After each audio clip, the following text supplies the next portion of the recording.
दोस्तों आदाब। शफीक कुरैशी आप सभी को अपनी चैनल कश्मीर शोबिज़ में खुशामदीद कहता है। आज दिन की बात करें तो आज बहुत सारी फंक्शंस थी कश्मीर में। हमारे कोलीग जो अब हमारे बीच नहीं रहे, फ़ारूक आफाक साहब, उनकी याद में एक फ़ंक्शन थी, लेकिन वो भी 3 बजे थी। और उससे पहले एक सुधीर महाजन है, जम्मू से आए थे, तो उन्होंने भी कुछ एक फंक्शन मुनक्कद की थी। और सैटरडे है तो फिक्शन राइटर्स गिल्ड जो है तो उनकी नशस्त तो होती है 2 बजे से। और फिर सेंटोर मतलब SKICC में भी एक फंक्शन थी शाम को 6 बजे। और जिस फंक्शन को हम अटेंड कर सके और जिसकी हम बात करेंगे वो थी हमारे डाउनटाउन के आलिकदल इलाके में बैतुल मीरास जो है वहाँ पे। बैतुल मीरास के बारे में पहले भी मैं बात कर चुका हूँ। पहले भी वहाँ पे कुछ फंक्शंस हुई हैं, प्लेस होते हैं वहाँ पे इवनिंग थिएटर के नाम से, जो हर महीने के जो आखिरी सैटरडे होता है महीने का, तो वहाँ पे एक प्ले किया जाता है।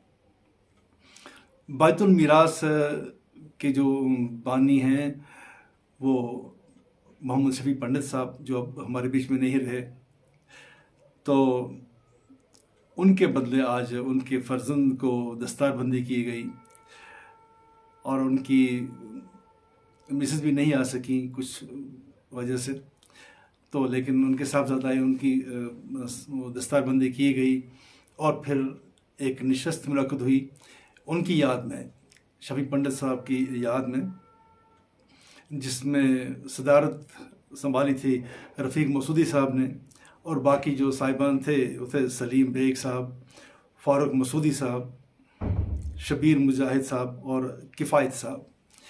ये सब बहुत क्लोज़ रहे हैं शफी पंडित के साथ, और इसलिए उनके बारे में वो बताते रहे कि उनके साथ कैसे दिन गुजरे उनके, और शफी पंडित साहब की सोच क्या थी, वो क्या चाहते थे या उनकी कंट्रीब्यूशन क्या रही है, उसके बारे में उन्होंने बात की।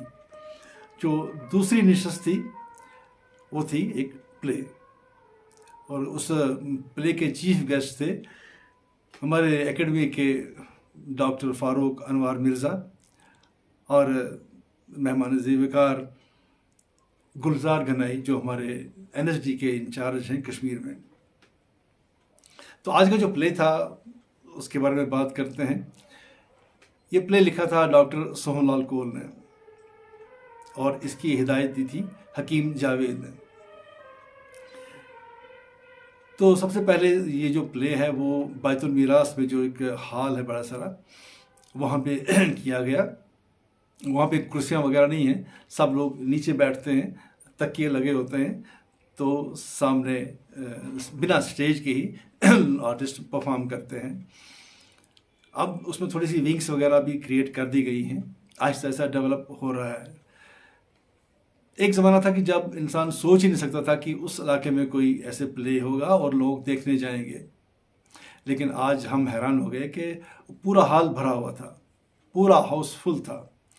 और जहाँ तक प्ले की बात है तो प्ले सोहनलाल कौल ने लिखा था। एक बस आम फहम चीज़ें थी।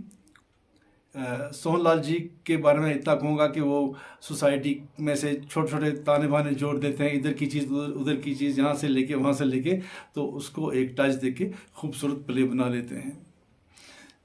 तो आज का जो प्ले था उसमें भी जो उसका नाम था ज़िकदम, कन्फ्यूजन था क्योंकि कश्मीरी नाम था, तो स्पेल भी कुछ अजीब से लिखे गए थे और हर कोई उसे अपने तरीके से प्रोनाउंस कर रहा था। मैंने ऐसे सरसरी देखा तो मुझे लगा ये लिखा है ज़िकदम कुठस्तान, फिर कोई दूसरा बोलता है नहीं ज़िकदम कठस्तान, ऐसा कोई बोल रहा है। फिर हमने देखा सामने जो सेट है, सेट में एक फांसी का फंदा लगा हुआ है एक खंबे पे, तो फिर कहा नहीं यार ये तो ज़िकदम कूटस्तान है, कूट खंबे को बोलते हैं कश्मीरी में, तो ये कन्फ्यूजन रहा। खैर सेट पे एक खंबा है जिस पे एक फंदा लगा हुआ है फांसी का, और नीचे बड़ी गंदगी फैली हुई है, ऐसी जगह है जहाँ पे अक्सर आके ये जो ड्रग एडिक्ट्स हैं वो आके छुप के वहाँ पे ड्रग वगैरह लेते हैं। तो सीन जब शुरू होता है तो ये ऐसे ही कुछ ड्रगिस्ट हैं, वो वहाँ पे आके आपस में बातचीत करते हैं और ड्रग का इस्तेमाल करते हैं। फिर जब उनका आपस में डायलॉग होता है तो एक लड़का उनसे कहता है कि नहीं, मैं बहुत तंग आ चुका हूँ ज़िंदगी से, तो मैं अपना आप फांसी पे चढ़ा दूंगा। ये देखो किसी ने रखा है मेरे लिए लगा के, ये फांसी का बंदा बना के रखा है, तो मैं अपने आप को फांसी लगाना चाहता हूँ।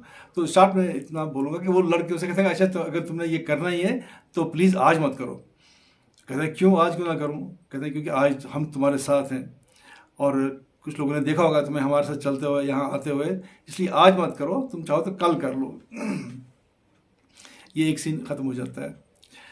और दूसरा सीन है कि एक कपल आता है, जो मर्द है वो शादीशुदा होता है, उसके घर में बीवी है लेकिन एक गर्लफ्रेंड रखी है, और उसके साथ भी मामला इतना आगे चल चुका है कि वहाँ उसके साथ भी शादी करने जा रहा है। कुछ दिनों बाद उनकी शादी होने वाली होती है, लेकिन अब अचानक उसको एहसास हो गया था कि मैं गलत कर रहा हूँ, मेरे घर में बीवी है तो उसको क्या जवाब दूंगा या उसकी क्या खतरा है, मैं ऐसा एहसास हो गया होता है उसको। तो वो उस लड़की को कहता है कि ये ठीक नहीं रहेगा, हम शादी नहीं कर सकते, मैं आपसे शादी नहीं कर सकता हूँ। तो वो लड़की से कहती है कि तुम ऐसा कैसे कह सकते हो, तुमने मेरा दिल जीत लिया है, तुम मेरे दिल में हो, मेरे मन में हो, मैं तुम्हें अपना पति मान चुकी हूँ और हमारी शादी की डेट फिक्स है, तो मैं कैसे पीछे हट जाऊँ? तो तुम कहते हो पीछे हट जाओ, अब ये नहीं हो सकता ऐसा। तो उनका डायलॉग चलता है। तो आखिर में लड़की भी बोलती कि मैं सॉरी कि मैं खुदकशी करूँगी। तो ये लड़का उसे भी कहता है कि आज मत करो, क्योंकि आज मैं तुम्हारे साथ हूँ, आज प्लीज़ खुदकशी मत करो, क्योंकि मैं तुम्हारे साथ हूँ और किसी ने देखा होगा मुझे तुम्हारे साथ आते हुए, तो मैं को गवाह नहीं बनना चाहता हूँ। तो ऐसे ये सिलसिला चलता रहता है। पहला सीन अलग कुछ कह रहा है, दूसरा सीन अलग कुछ कह रहा है, लेकिन जो बीच में इनमें एक ब्रिज है वो है फांसी का फंदा। फिर कुछ लोग एंट्री देते हैं, वो कहते हैं कि एक नई पार्टी बन रही होती है, तो उनका एक जलसा करना होता है। तो वो कहता है ये वो अच्छी जगह है, इतनी खुली डुली जगह है, तो यहाँ पे हम जलसा करेंगे। तो उनकी फिर नज़र पड़ती है कि यार यहाँ तो कोई फांसी का फंदा है, तो ये अच्छी जगह नहीं है, या ऐसा कुछ बात करने लगते हैं। तो उनमें से एक बोलता है कि अपने बॉस को फ़ोन करो। वो उसको फ़ोन करता है, कहता है कि यहाँ पे ऐसे फांसी का फंदा बांधा है किसी ने। तो कहता है कोई बात नहीं, इसको हम अपना पार्टी का निशान बना लेंगे। तो ऐसे फिर पुलिस आती है वगैरह, सब चलता रहता है काम। अब जहाँ तक हम जो डायरेक्टर है उसकी क्या सोच थी इस प्ले के बारे में, उन्होंने कैसे इसको पेश किया है, ये जो एक्टर्स हैं, कैरेक्टर्स जो थे, इन सब और एक्टर्स जो प्ले का परफॉर्म कर रहे थे, उन सब के चेहरे में पे मास्क लगा दिए थे। तो पूरा प्ले मास्क बांधे हुए उन्होंने किया। सिर्फ आखिर पे एक एक्टर आता है जिसकी लास्ट पे एंट्री होती है, तारिक जमील कर रहा था परफॉर्म उस रोल को, तो वो बिना मास्क के आता है। अब परफॉर्म तो सबने अच्छा किया, अच्छे आर्टिस्ट थे और मजे हुए आर्टिस्ट थे, जैसे हमारे ये जहांगीर फराश हैं, बहुत अच्छे एक्टर हैं, आरिफ भट्ट हैं, तारिक जमील का मैंने कहा, उनकी स्पेशल एंट्री थी वो एक, फयाज भट्ट, और बीनिश एक नई लड़की जिसने बहुत अच्छा परफॉर्म किया। सभी ने उसकी तारीफ़ की, छोटों से बड़ों तक सब ने, जो भी हमारे सीनियर्स थे, सब ने उसकी तारीफ़ की कि उसने बहुत अच्छा परफॉर्म किया। एक नई लड़की, छोटी बच्ची 9th में पढ़ने वाली, और एक और लड़का आदिल फारूक। ये सिर्फ 6 कैरेक्टर थे इस प्ले में, लेकिन इनका जो अच्छा परफॉर्म करना था वो लोगों तक नहीं पहुंचा, हम तक नहीं पहुंचा, क्योंकि वो मास्क लगे हुए थे उनके चेहरे पे। तो मास्क की बात हर एक के जहन में थी कि ये मास्क क्यों लगाए गए हैं। प्ले ख़त्म हुआ तो हकीम जावेद जो डायरेक्टर थे, तो उन्होंने कहा कि जिससे भी कोई क्वेश्चन पूछना होगा तो वो मुझे पूछ सकता है। हमारे जम्मू में जब भी कोई प्ले होता है तो वहाँ पे लास्ट पे डायरेक्टर आके बैठता है कुर्सी पे, बोलता है कि पूछिए। फिर जिसको जो मर्जी है, जो कोई कन्फ्यूजन होता है किसी को कि ये क्या चीज़ दी थी, दिखाया था, क्या करना चाहते, तो वो सब उसको पूछ सकते हैं। लेकिन हमारे कश्मीर में ऐसा अभी नहीं है। तो ये एक शुरुआत की हकीम जावेद साहब ने कि वो आए सामने और कहा कि आप कुछ भी पूछ सकते हैं इस प्ले के बारे में। तो सभी का सवाल यही था कि ये मास्क क्यों लगे थे और मेरा भी सबसे बड़ा क्वेश्चन यही था कि ये मास्क क्यों लगे थे, क्योंकि स्टेज पे इस तरह मास्क इस्तेमाल करने के ख़िलाफ़ हूँ मैं। मेरे हिसाब से ये गलत है, क्योंकि इसमें एक्टर किल हो जाता है। एक्टर की जो एक्सप्रेशंस होते हैं वो ऑडियंस तक नहीं पहुंचते हैं, और एक जो आई कांटेक्ट होता है वो ख़त्म हो जाता है। और जब आई कांटेक्ट ख़त्म हो गया तो वो फील ही नहीं आता जो एक्टर देना चाहता है। जो एक्टर अपना फील देखने वाले के दिलों तक पहुंचाना चाहता है, वो फील नहीं आता है। लेकिन डायरेक्टर ने अपनी एक उसमें बात कही कि मैंने क्यों ये इस्तेमाल किए हैं कि मैं ऐसा करना चाहता था। तो लेकिन उन्होंने माना कि अगला जो मैं शो करूँगा टैगोर हॉल में, वहाँ प्रॉपर लाइट्स होंगी, क्योंकि यहाँ पे तो लाइट्स वगैरह थी नहीं कुछ। तो कहा वहाँ पे मैं एक ही कलर देना चाहता हूँ सभी आर्टिस्टों को, क्योंकि जब कोई जन्म लेता है तो वो ना हिंदू होता है, ना मुसलमान होता है, ना शराबी होता है, ना ड्रग एडिक्ट होता है। तो उस चीज़ को लेकर वो चीज़ मैं दिखाना चाहता हूँ। वो उनकी अपनी सोच है, राइटर ने ऐसा कुछ नहीं लिखा। वो मैंने पूछा उनसे कि क्या ये राइटर ने लिखा है, उन्होंने कहा नहीं, ये मेरी अपनी सोच है, मैं अपना रंग इसको देना चाहता हूँ, ये मेरा कंट्रीब्यूशन है। तो देखते हैं तब कैसा होगा जब वो कोई एक सा रंग सबके चेहरे पे लगा देंगे। लेकिन आज जब ये मास्क लगा के परफॉर्म हुआ तो वो चीज़ें इसमें रह गई, क्योंकि वो फील नहीं आ सका लोगों तक। जो बीनिश लड़की थी उसने इतना अच्छा परफॉर्म किया, अगर उसके चेहरे पे वो मास्क नहीं होती तो ज़्यादा अच्छा उसका असर होता देखने वालों के दिलों पे। इस तरह तो उसने सिर्फ अपने जेस्चर्स और अपनी आवाज़ से ही लोगों के दिल जीत लिए, क्योंकि चेहरा तो छुपा हुआ था मास्क के पीछे। तो लेकिन अगर मास्क नहीं होता तो कितनी कामयाब रहती उसकी परफॉर्मेंस।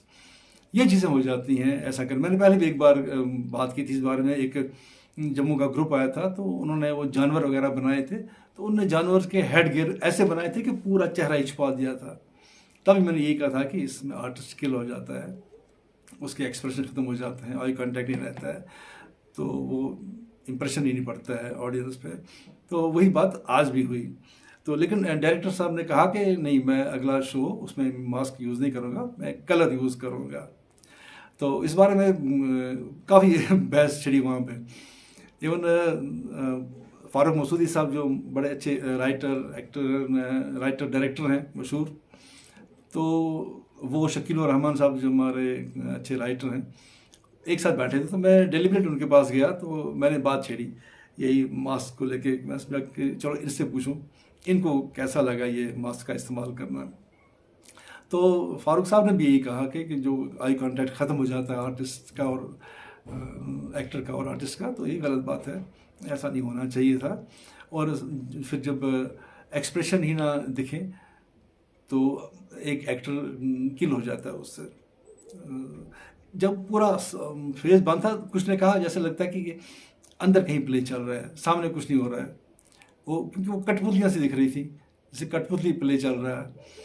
अगर वो एक्टर खुद कुछ भी नहीं बोलेंगे, पीछे प्लेबैक चल रहा है, कुछ सब वॉइस डब की हुई है, कोई फ़र्क नहीं पड़ता।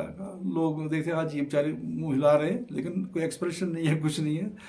तो इसलिए अच्छा है कि हम इस चीज़ को अवॉइड ही करें। मैं जावेद साहब से यही मेरी गुजारिश है कि अगले शो में कुछ चेंज करें, जो करना चाहते हो, लेकिन ये ऐसा न करें। लेकिन फिर भी उस माहौल में, उस हाल में एक अच्छा प्ले करना, ये बड़ी कामयाबी उनके लिए, मुबारकबाद के मुस्तहिक हैं वो लोग। और ख़ासकर डाउनटाउन में प्ले करना, फिर इतनी ऑडियंस जमा करना, इसके लिए मुबारकबाद के मुस्तहिक हैं वो। और उनके साथ जो बैकग्राउंड में उनके साथ काम कर रहे थे, या जो कला मंच है, कश्मीर कला मंच थिएटर ग्रुप का नाम है, तो उनके जो चेयरमैन हैं नज़ीर हरबोल साहब, मजीद वानी हैं उनके बड़े सीनियर आर्टिस्ट, और फयाज सूफी, ऐसे बहुत सारे। तो वो सब भी मुबारकबाद के मुस्तहिक हैं, क्योंकि एक टीम जब जुड़ती है तभी वो एक ऐसी फंक्शन कर सकती है, तभी इतने लोगों को जमा कर सकते हैं और वहाँ पे एक अच्छी परफॉर्मेंस दे सकते हैं। तो इंशाल्लाह देखते हैं अभी अगला कौन सा फंक्शन होगा जो मैं देख पाऊँगा और इसके बारे में मैं आपके साथ बात कर पाऊँगा। तब तक के लिए खुदा हाफिज़।